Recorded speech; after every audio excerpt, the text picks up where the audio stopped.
somewhat trenched for themselves here. But you know, this is still a phase 3 circle, right? So situation like this, right? Jing able, oh, I thought Jing was going to be able to turn it up, but no, Sniper will be the one to knock him down first. So there goes one of the members of GSW, already down by 1 man, now reduced to 2 remaining members into the round here. It's going to be a little more harder. The more teams that were out towards the west and the south, the mill base, probably have to send in or go for the long wrap. Oh, good tactics. He managed to spot him out in the open here, but Insta gets retaliated back. Caught, draw too much attention in the attempt to try to get the knock, to try to get that kill. Is out in the open. It would be a really great kill. He was able to get the knock to convert it for themselves here, but thankfully he's knocked down towards some kind of a cover for his team here. So a revive will come in. He'll still be there for the fight, but then they draw in the attention of NRSG members here, and this is a team that's having their back against this wall for the past 2 nights now, desperate for points, desperate for scaling in the rankings here, try to see if we can get a nice flank. He gets the knock alongside with Crazy Dog on the other end here, but get knocked out by Oraculus from the far end.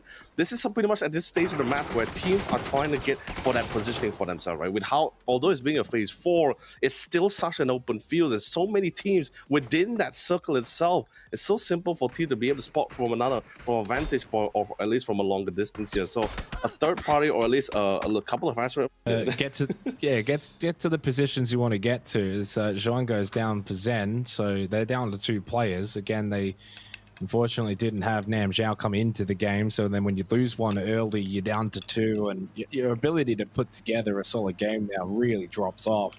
I've always said, when you have not ideal on Tago, a lot of open terrain, a lot of open spaces, you need your vehicles for the late game.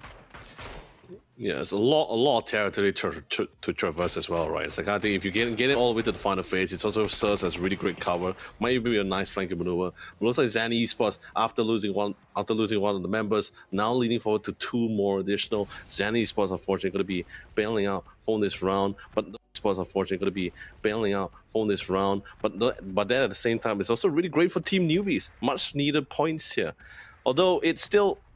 Okay, fine. We're not going to be comparing that with the top few rankings, right? But the fact that he's still able to try to get it towards at least a little bit higher towards the middle part of the lead. Anyway, and Sunnyside Up is too far away to really help out. And so then with that great nade from Queen on to Goni, now Unlucky have kind of misplayed their hand, because this whole time Sunnyside Up hasn't really been able to get all that involved from a distance.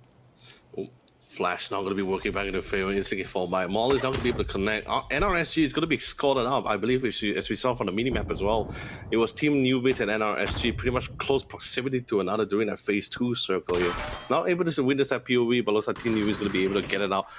Key. So X-Men fighting again. Look at that center up for phase 4 though. So Kang Yuang is just going to be the main focal point for this second game of the night.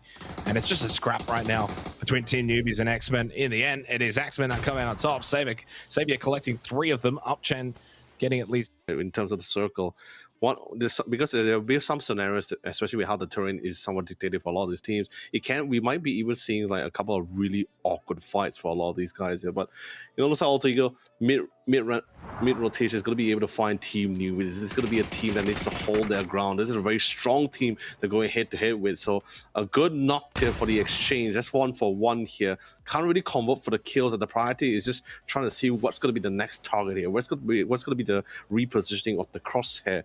More members of Team Newbies is coming in.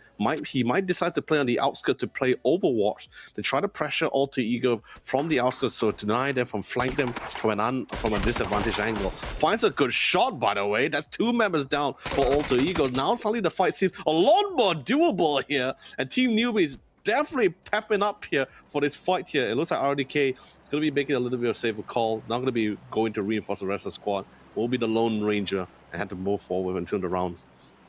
Yeah, I mean, again, I mentioned it in the last game that you're going to see a lot of the fighting from the likes of NRG and Team Newbies, but this time it goes their way.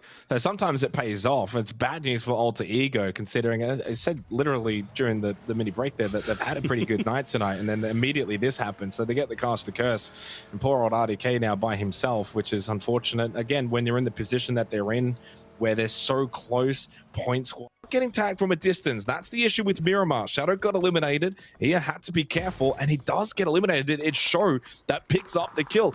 It was Xeno that got the knockdown, so GSW clearly having eyes on that position, able to punish August. Didn't do anything wrong, but it's the nature of Miramar. You can just get ripped to shreds. Unlucky pick up 2 points from that. And again, those out in the east now just having a tough time courtesy of this phase 4 circle shift. It's to be expected as well, right? So with that many teams towards that, at least that eastern side of the map, right? When that circle shift to down west, it's knocked down. Oh. We see Team Newbies also try to join in the fray. A fantastic knock on top of that as well. Is Lun. He trying to go for the reset, but gets spotted out by Team Newbie. This is the problem about Miramar, right? Where every angle, if you just don't have someone at that point with this many team and that particular vicinity, anyone can third party you, and it's just, and it feels like a domino effect as well, right? One person gets knocked, and then another team joins in to knock out that person, and then rinse and repeat. And now Alcatara, instead of pushing into the circle, they decide to join this fight. They say it's going to be a hard time. They change up the game plan, and they say, you know what? Let's just see what we can get out of this situation. What can we get out of this fight? They got one knock, unfortunately, courtesy of like a well-made shot. And Arky tried to go for the reset, but gets spotted out. Izzy gets knocked out by another separate team. It's just team upon team, and August is having an absolute field day from the position that they have because they don't really need to enter this fight, but at the same time they want to get those points. So we do see a forward positioning coming in from Mad Dog and see if we can try to capitalize all those kill points for all the team that's currently knocked down here. Yeah, I mean, this is Miramar in a nutshell. When we start to head in towards phase 5, there's just too many teams up. Then you start into nutshell. When we start to head in towards phase 5, there's just too many teams up. Then you're starting to get the circle shift. As Turtle Kai popped up, he just gets knocked back down. NRG going to get eliminated because God went with him. Translucent, shot. By the way, up to 8 kills now out of that bottom spot and getting closer towards Zen Esports. But Zen Esports, as we can clearly see, still in a pretty good position. That circle shift for phase 5 going hard south. Probably not a large benefit to them as of right now, but they'll still benefit for the late game. Going to stay in and around that top position. Lovely Panzerfaust though from Show, and that gets rid of Augler. So they go out 143 points. Now Vega, by the way, they've been quiet. No kills. We haven't mentioned them once. They are dead south. They got a huge phase 5 circle shift. They've been quiet. They're in a compound that's going to eventually be taken out in the next minute. Shouldn't be in for phase 6. They will have to push out and join the fray, but they should be full utility, full chest up. Wall, it's going to be Zen Esports, which is pretty much why you see like teams just multiple try to keep them in check. They're the only team with the high ground here. Oh, by the way, a great secure coming in from Suspect here from the rest of the team. We're finally seeing the next phase here, phase 6 here, and my God, now Zen